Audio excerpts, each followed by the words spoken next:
Alright, ito na nga, open forum. At ito, napakainit ng pagtanggap sa amin lahat. At ito, simulan na natin. Let's go! Ako ho, si Christopher Reyes Manzano, 23 taong gulang na mas kilala sa ngalang Chen Manzano. Ako ho ay tumatakbo bilang SK Chairman ng ating barangay Zone 5. Ano nga ho ba ang magiging katapormat at bukasiyan ng isang tulad kong parte ng LGBTQ community? Simple lamang po at mas lalo pa natin sisimplehan. Ako po ay magsisilbing transparent sa ating lahat. Ano nga ho ba ang ibig kong sabihin? Magiging pantay-pantay, equalidad. Hindi lamang po kung magiging mata, tenga o boses ng kabataan, bagkus magiging gabay din po ko sa mga kabataan tungo sa maunlad na pamamayan. Ang magiging project ko kung sakaling ako ay maluklok bilang estate chairperson ng ating barangay. Magkakaroon po tayo ng monthly maintenance assistance sa ating mga senior citizens. Gayon din ang mga vitamina para sa mga bata. Ipapasok ko din po ang monthly feeding program twice a month po. Siyempre sa sports po, nandyan na din po yung basketball na sinasabi. Ngunit, naglaan po ako ng espasyo para sa aming mga LGBTQ community. Nandyan po ang singing, pananayaw, volleyball at badminton. Magiging posible naman po ito kung ako po ay ilulunglok mo bilang SK Chairman.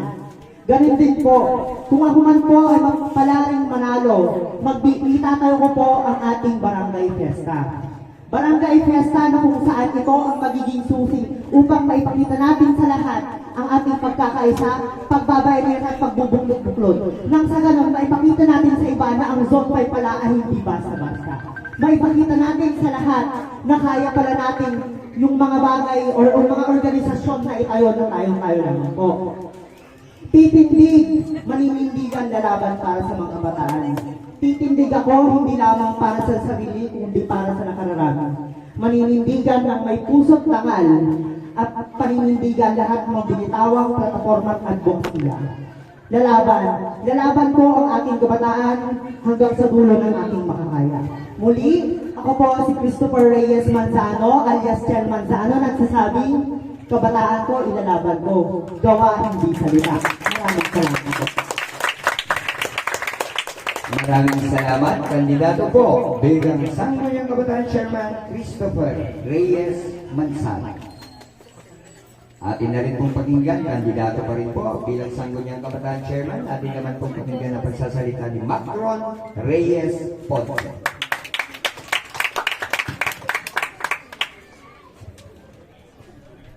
Magandang umaga po sa inyong lahat. Marami pong salamat sa mainit na pagtanggap po dito po sa open forum po. Unahan ko na po, Tagalog po ang aking sasabihin upang may parating ko po na maayos kung gusto ko pong sabihin sa inyong harapan. Bakit nga ba ako nagsasalita sa inyong harapan? Pagkus ako po ay lumalaban bilang isang SK Chairman dito po sa ating barangay Zone 5. At kung ako po ang nanalo o papalarin bilang isang SK Chairman sa ating barangay, una ko pong gagawin, libreng wifi po sa kabataan. I-explain ko po, hindi po to isang wifi sa isang bahay, kundi doon po tayo magpapakabit ng wifi sa ating barangay. Alam naman po natin ang ating mga kabataan na mag-aaral, yung karamihan wala naman po silang pang-internet, walang pang-load, etc. Ito pong way na po nito ay makakatulong po upang tuloy-tuloy po ang pag-aaral ng ating kabataan upang maabot po nila ang kanila pong mga pangarap. Pangalawa po, relief good po bawat isang pamilya. Nakakagulat po, di po ba? Pero napatunayan ko na po ito. Natulungan ko na po, nagbigay po ng mga relief good sa pedicab driver, tricycle driver, at yung mga may kapansanan. Actually, mapapatunayan ko ito sa aking YouTube channel. Nandun po lahat, patunay po, ako po ay isang vlogger at malapit po ako sa mga tao. Ang sarap sa feeling, mga kamahal kong barangay Zone 5 na nakakatulong po sa kapwa, nakakataba po ng puso. At ngayon, gusto ko pong gawin ito kapag ako po ay palarin bilang maging isang SK Chairman dito po sa ating barangay Zone 5, gagawin ko po ito. Pangatlo po, Liga. basketball, volleyball. Alam naman natin mga kabarangay Zone 5 na wala po tayong court. Di ba po? Pero pag ako po ang nanalo bilang sa chairman, gagawin po natin ng paraan yan. Magre-renta po tayo ng court para magkaliga.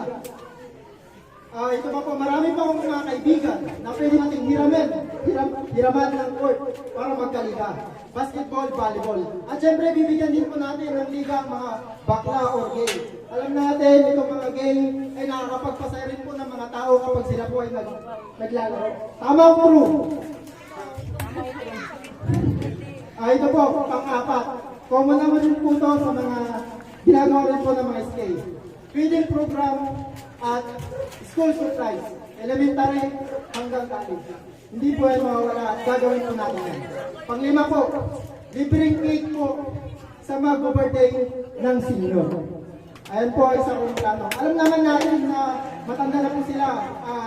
Bigyan natin sila ng kahit simple lang eh, mapasaya natin sila sa kanila pong mga karawan. Pangalim po, lahat po na mag-graduate dito ng college sa ating mga barangay Zone 5, may prize, cash. At ito po, pero, hindi ko po ipapangako sa inyo. Pagkus gusto ko pong makita nyo sa inyong dalawang mata, ang ginagawa ko po, ang aking mga sinasabi sa inyong harapan. Gusto nyo bang ibalik ang sigla ng Zone 5? Nandito po ako, State Chairman Macron Ponce, tropang pangasaan. Maraming salamat po.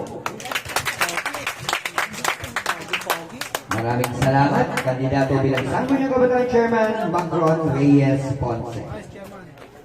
Isa pa ho huling kandidato bilang Sangguniang Kabataan Chairman, atin naman itong pakinggan, si Marian Sibayan Tapak.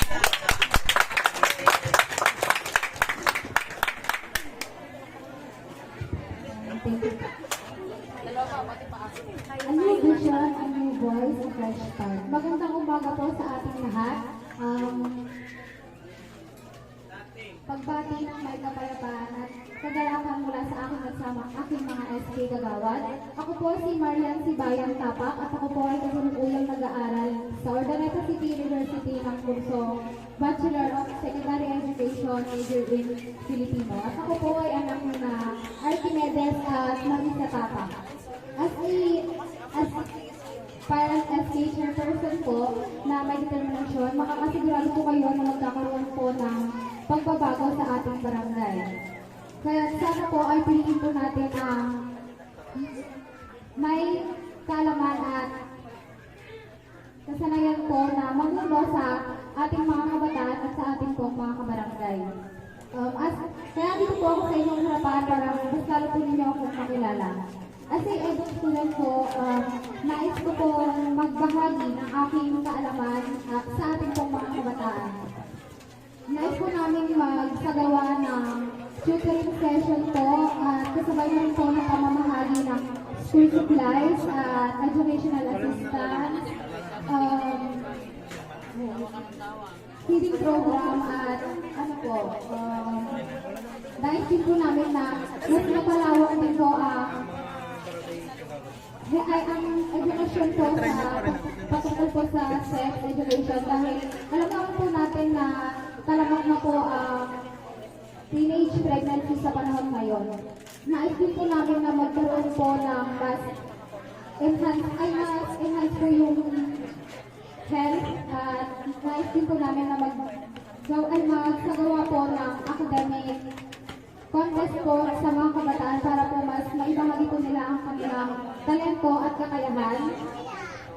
At pagdagdag po rito, nais din po namin na magsagawa po ng counseling po para po sa mga mental health po ng kabataan na naroon po sa Barangay 45. At pati po sa larangan ng sports, hindi po rin nawawala. Pati na rin po seminar sa mga po sa youth po. Sana po ay supportahan po ninyo kami. Muli ako po si Marian Sibayan Tapak, leading with integrity, fairness, and respect. Thank you again for listening. Maraming salamat, kandidato bilang Sangguniang Kabataan Chairman, Marian Sibayan Tapa. Isa pa huling kandidato bilang Sangguniang Kabataan Chairman, atin na rin pong pakinggan si Mary Chantal Amsi Villen.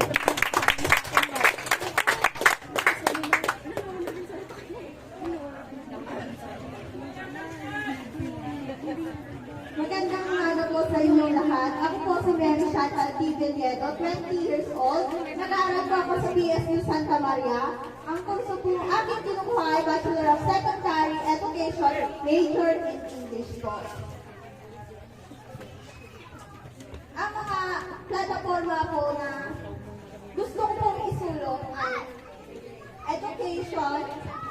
Dito po sa education, may free printing po ang mga estudyante.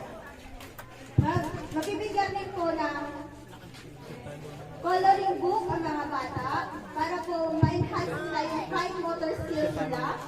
And para po sa mga out of school youth natin, i-introduce po namin sa inyo ang FESTA. Kasi ang FESTA po ay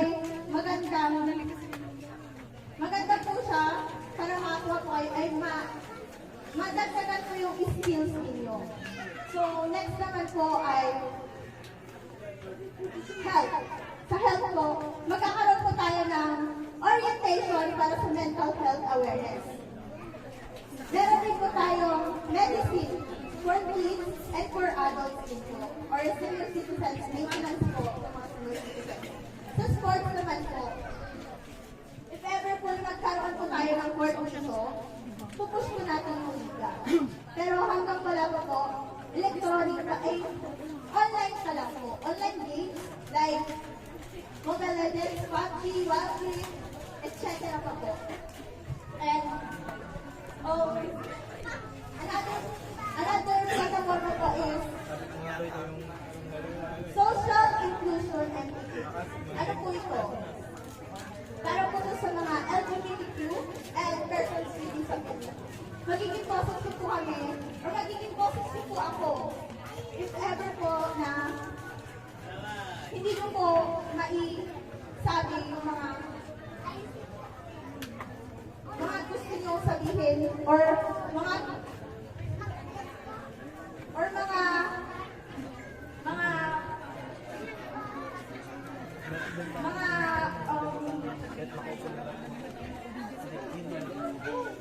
magiging positive po ako for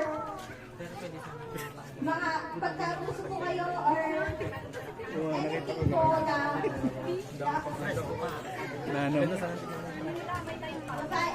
or sa violence po, basta magiging positive po ako sa mga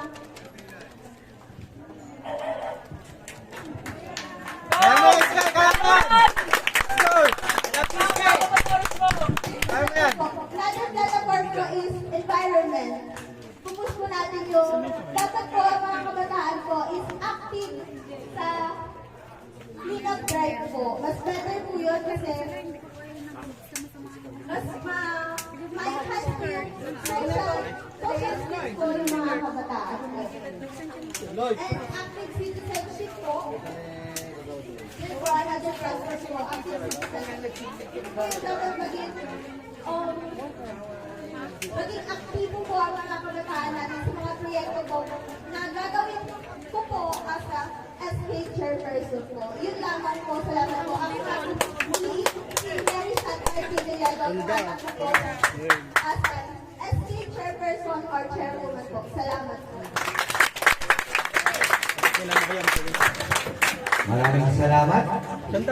Mary Chantal Amsi Villedo, kandidato para sa Sangguniang Kabataan Chairman. So yan po yung ating mga kandidato bilang Sangguniang Kabataan Chairman. So yun mga kapogi, narinig nyo naman yung mga plataforma namin. At syempre, isa na sa mga katunggali ko, ito kasama ko, si Mansano.